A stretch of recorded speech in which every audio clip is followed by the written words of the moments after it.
تلنگانہ بھر میں شدید سردی کی لہر جاری ہے۔ ملک کے شمال مشرقی علاقوں سے آ رہی سرد ہواؤں کی وجہ سے جنوبی ہند کی تلگو ریاست میں سردی کی لہر میں حالیہ دنوں کے دوران اچانک اضافہ ہو گیا، کیونکہ درجہ حرارت میں بتدریج گراوٹ ہوئی ہے۔ سنگاریڈی ضلع کے کوہیر میں ریاست کا اقل ترین درجہ حرارت 4.6 ڈگری سیلسیس درج کیا گیا۔ اسی طرح ضلع عادل آباد کے سرپور میں اقل ترین درجہ حرارت 4.7 ریکارڈ کیا گیا۔ سنگاریڈی ضلع کے نلاولی میں اقل ترین درجہ حرارت 5.7 ڈگری سیلسیس ریکارڈ کیا گیا۔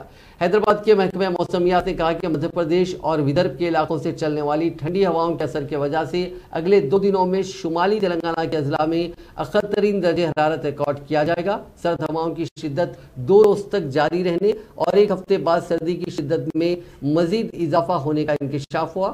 موسمیات کے مرکز نے عادل آباد، آصف آباد، منچریال، نرمل، کریم نگر، پیداپلی، جگتیال، راجنہ سرسیلا، کاماریڈی، نظام آباد اور میدک اضلاع کے لیے اورنج الرٹ جاری کیا ہے۔